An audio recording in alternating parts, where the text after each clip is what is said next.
Yeah, hi everyone. So today we will discuss regarding the laser assisted angioplasty, that is ELCA. E is Zimmer laser coronary arthrectomy. So this is the revolutionary treatment in the field of cardiology that helps many individuals getting the right treatment under the guidance of the experienced doctor which is using the laser technique. So laser is a very simple technique. It's just a catheter we pass into the coronary arteries. It lays, that is, it delivers the energy. जैसे हम आपने सुना है जैसे kidneys के stones है उसको हम लेस करके सारा रिमूव करते हैं, सिमिलर इससे रिमूव होते हैं बट ये बॉडी अपने आप एब्जॉर्व कर लेती है और उसके बाद हमें एक प्रॉपर बेड मिल जाता है स्टेंट डालने के लिए, या जो लेटेस्ट ट्रीटमेंट है स्टेंटलेस एंजियोप्लास्टी जिसमें हम ड्रग कोटेड बलून वहाँ कोट कर देते हैं and that definitely helps providing a good and the effective treatment. जो लेज़र टेक्निक है मोस्टली हॉस्पिटल्स में very few hospital is having such techniques and इसमें हम जो है मैक्सिमम जो है 7 to 8 साइकिल्स दे के हम प्रॉपर बेड प्रिपेयर करते हैं जिससे कि जो ब्लॉकेज है वो पूरा बर्न हो जाता है और उसका जो रेजिडुअल है वो एब्लेट हो जाता है. जब हम लेज़र उसको एनर्जी प्रोवाइड कर रहे हैं तो जो ब्लॉकेज है जितना, अगर मान लीजिए ये ब्लॉकेज था, जो अंदर का जो कैल्शियम डिपोजिशन, जो प्लाक डिपोजिशन था,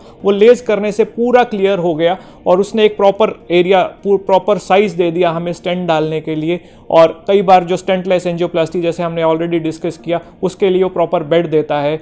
so how it helps, it's a very simple procedure and anyone who needs this can undergo such treatment. But ये हर एक पेशेंट के लिए नहीं. किस में ये सबसे ज़्यादा बेनिफिट हैं इसके, जो लेज़र है difficult to treat coronary calcium. कई बार जो हम एंजियोप्लास्टी करते हैं रूटीन बलून एंजियोप्लास्टी जिसमें हम बलून क्रॉस करते हैं बट वो बलून ही नहीं क्रॉस हो पाता, तो उसमें हम ये लेज़र टेक्निक यूज़ करते हैं जिससे कि वो रास्ता मिलता है. We get a way to insert a stent और the next balloon to dilate the lesion. So the laser technique helps in providing the area and providing the path to go for further angioplasty like stenting or drug coated balloon. इसका फ़ायदा क्या है? It is better than other techniques जो हमारे पास traditional techniques थी जैसे कि रोटाएब्लेशन. रोटाएब्लेशन में हम बेसिकली ड्रिल करते हैं पर ड्रिलिंग के कुछ साइड इफ़ेक्ट्स थे. कई बार आर्टरी परफोरेट होने का रिस्क रहता था, कई बार कंप्लीट बट इसमें ऐसा कुछ नहीं रहता. इसमें जस्ट एक एनर्जी डिलीवर होती है जिससे कि एरिया क्रिएट हो जाता है.